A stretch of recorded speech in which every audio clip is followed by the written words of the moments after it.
What's up, folks? This is Kelly coming at you with a CEU review, and we're going to talk about myofascial decompression and their level 1 online course.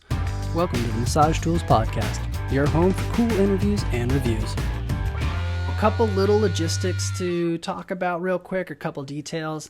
The online has 8 hours of continuing education, and that's for most of the major disciplines out there. So it's, board of certification, so that's going to get your athletic training. It even has the California PT board on there, and it has NCBTMB, which is the massage accreditation. So you can get CEUs for most of the major disciplines that might be interested in this course. The online class or the online version without the kit is $240, and the one with the kit is $295. So that kit normally retails for $90 on their site. So, all right, you save a couple bucks by ordering as a combo or together.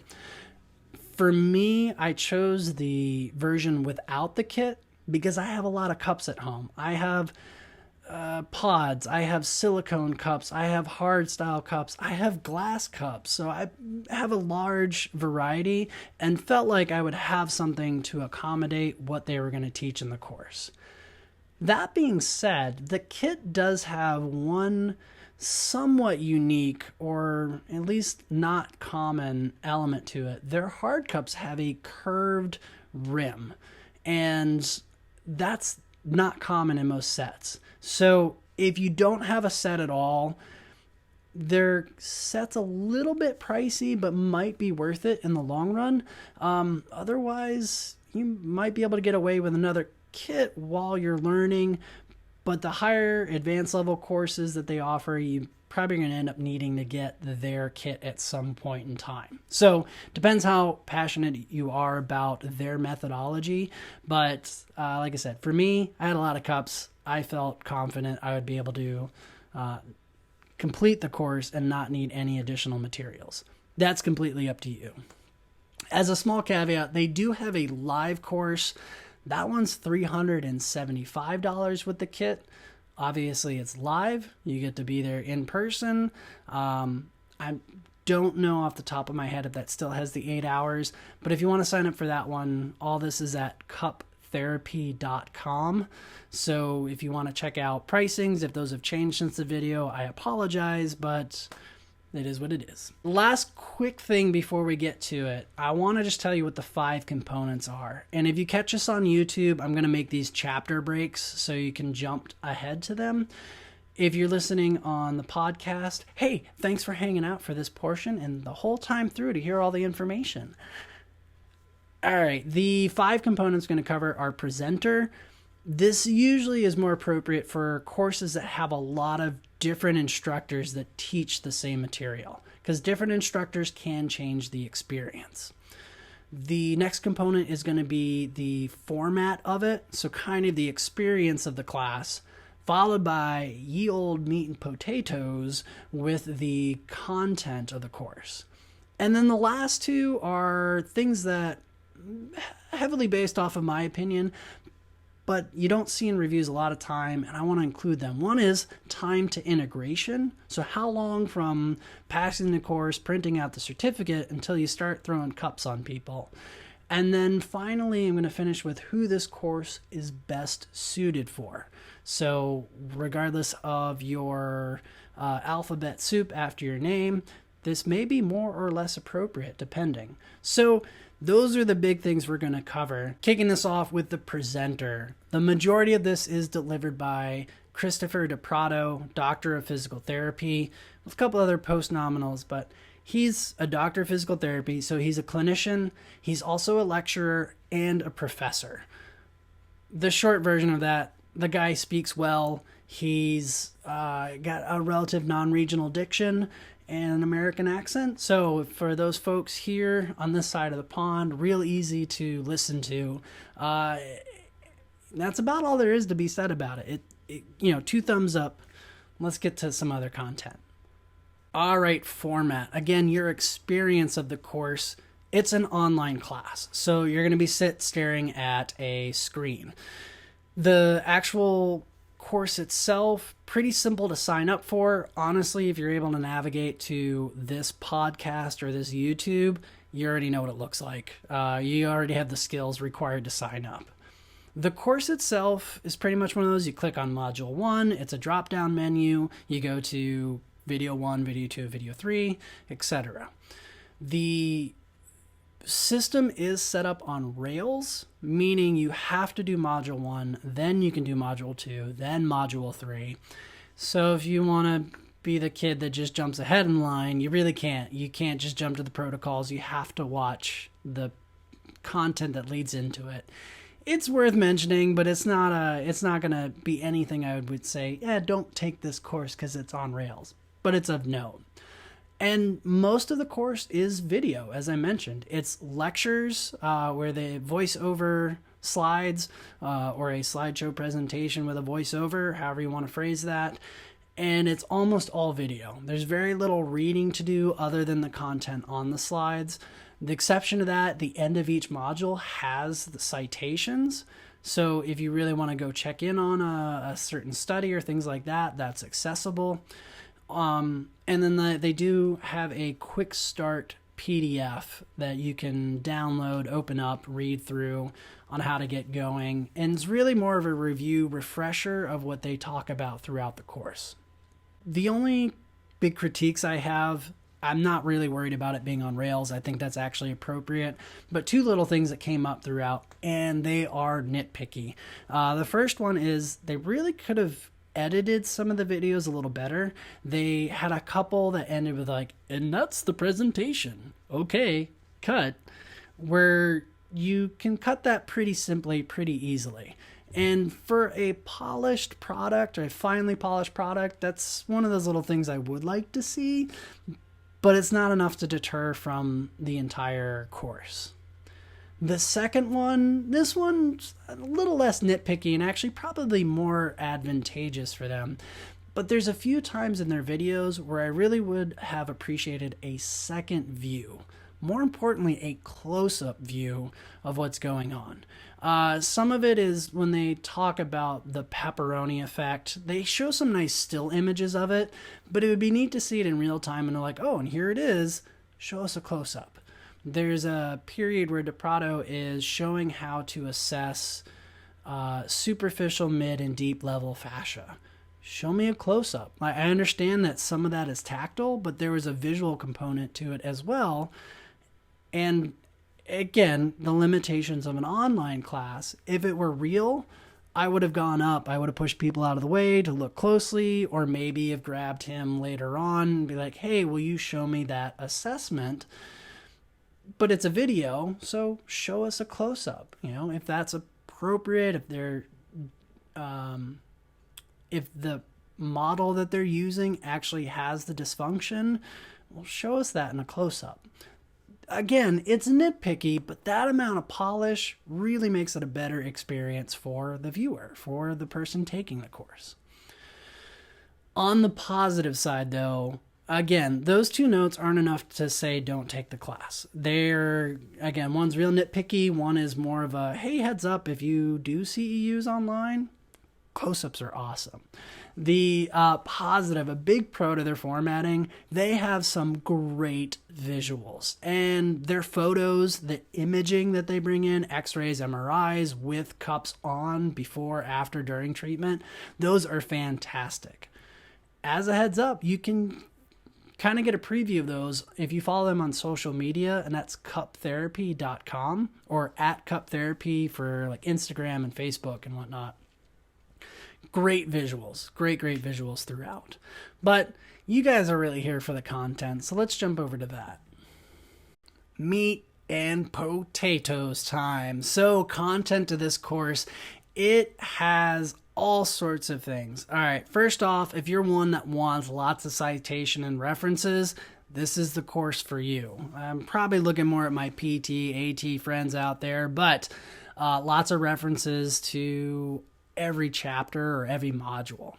The big thing that myofascial decompression likes to do is, I guess, essentially add evidence-based to the practice, or an evidence base to the practice. So they have a whole component of the course that's dedicated to separating myofascial decompression from traditional cupping methods. And it's important. I liken it very much to the acupuncture and dry needling differentiation. It's the same equipment, but vastly different philosophies on approach, pendulums, etc. So myofascial decompression at its crux is for musculoskeletal conditions, and it is cupping with active motion or active range of motion. So pin and stretch with a cup on, if you wanted to phrase it a different way. That's the course. Now, content-wise, they go into the important parts, indications, contraindications, even some convenient videos of cleaning the cups, how you should go about doing that in a sanitary fashion. If you've never used cups before, there's also a nice video on like how to swap out valves and the stems on the hard style cups, how to fix the pump handle, things like that, where you might not think about it if you're an experienced cupper, but if you're writing a course for brand new folks, it's convenient. It's nice to have in there.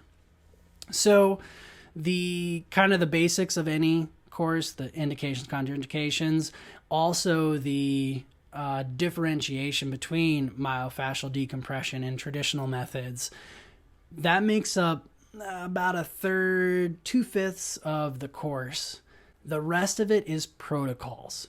And the protocols, you're going to hit most of the major musculoskeletal complaints in the US and probably a lot of first world countries.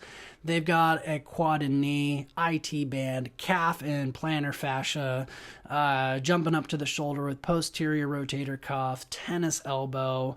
You also have got things like cervical spine and lumbar spine, all addressed with cups. And the protocols have a simple format of assess, address, reassess, and then suggestions for the neuromuscular re-education, aka rehab, homework, whatever you might want to call it. So the assessment and reassessment I appreciate because they actually demonstrate the tests that they want to go through. They take out a goniometer for a number of them just to show degrees of range of motion. But it's kind of nice to get that review, or depending on your background in schooling, at massage school, for example, they don't teach a whole lot of those orthopedic tests. So it's nice to see them done. It's things that I've gone out and taken advanced training and certification for. But as a review, or maybe it's been a little while since you've done some of them, it's a nice review for that.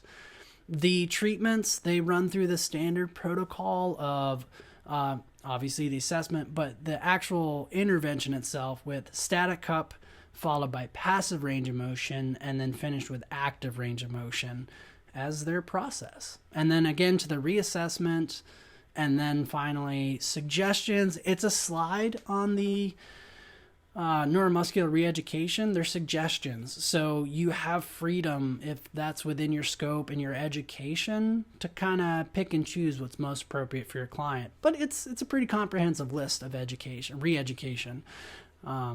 So good setup for the protocols. It's probably one of my favorite deliveries of protocols.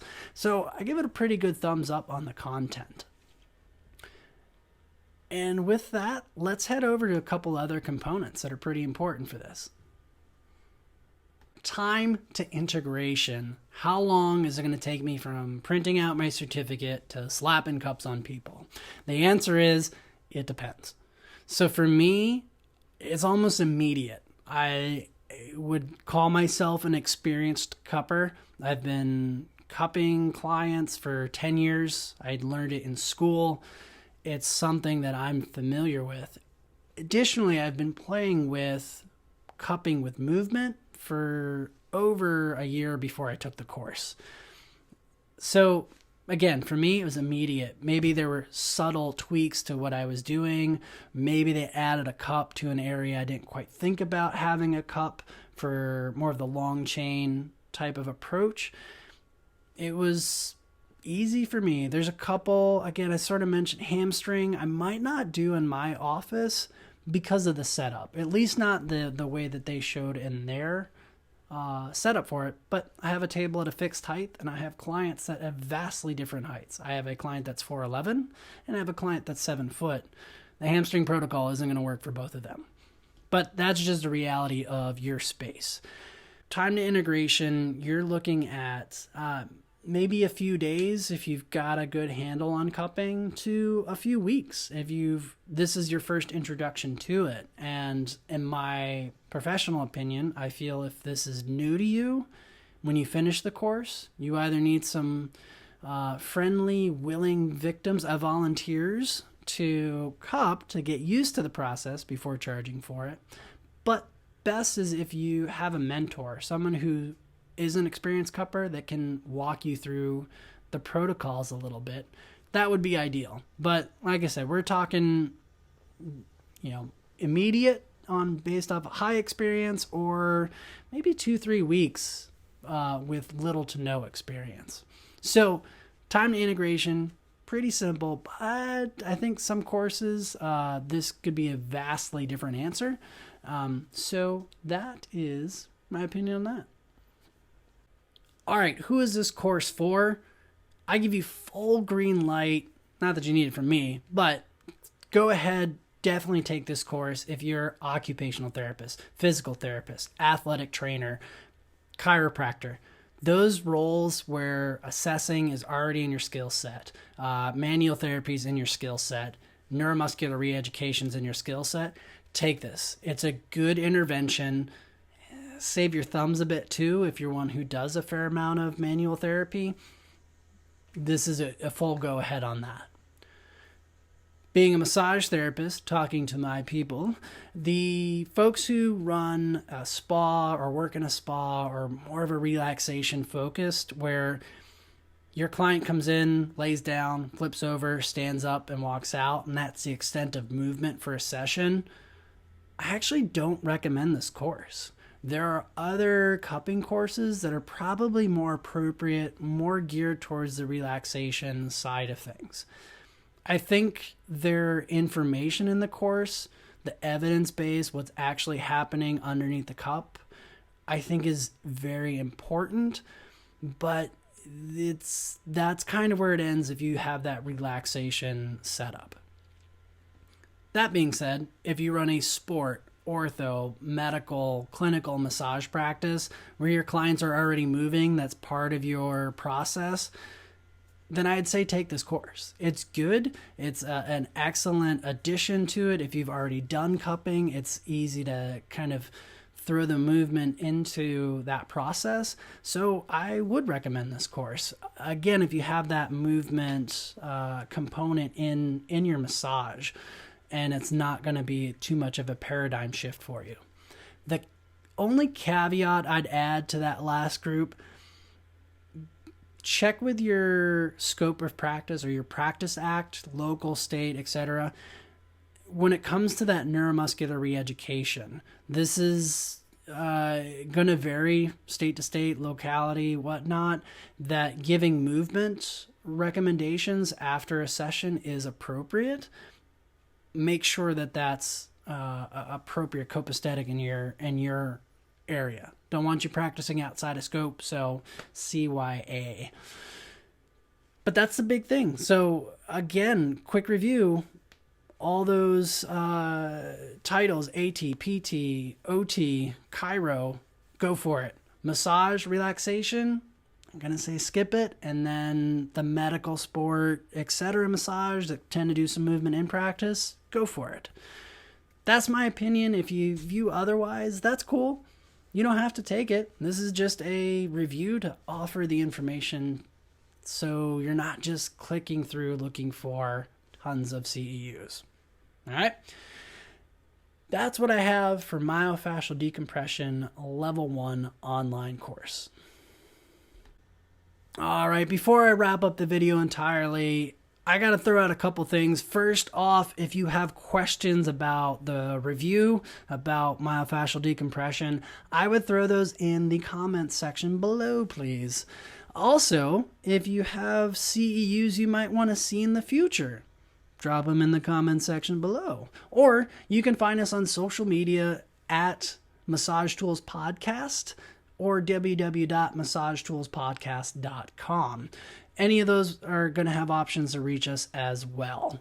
If you are a CEU provider and you'd be interested in having your course reviewed, or I'm going to give you as honest and as objective as one can be in something like this, hey, let me know, reach on out. Maybe we can work something out. If you like the review, hit that like button for me. If you want to see more reviews, hit that subscribe, because we do have more in the pipe getting ready to come out in the near future. And don't forget to check out, we've got some interviews with some of the top massage people in the field. So if you want to hear folks kind of give their recommendations on which CEUs to take and hear their experiences, make sure you check those out too. All right, folks, once again, we thank you so much for hanging out for this whole process. I hope it was informative. I hope it inspires you to maybe head out, take this course, maybe take some other courses and whatnot. But Massage Tools Podcast is about inspiration and information. If there's anything we can do to help you with either of those, let us know. Otherwise, thank you so much for joining us, and we'll catch you on the next video.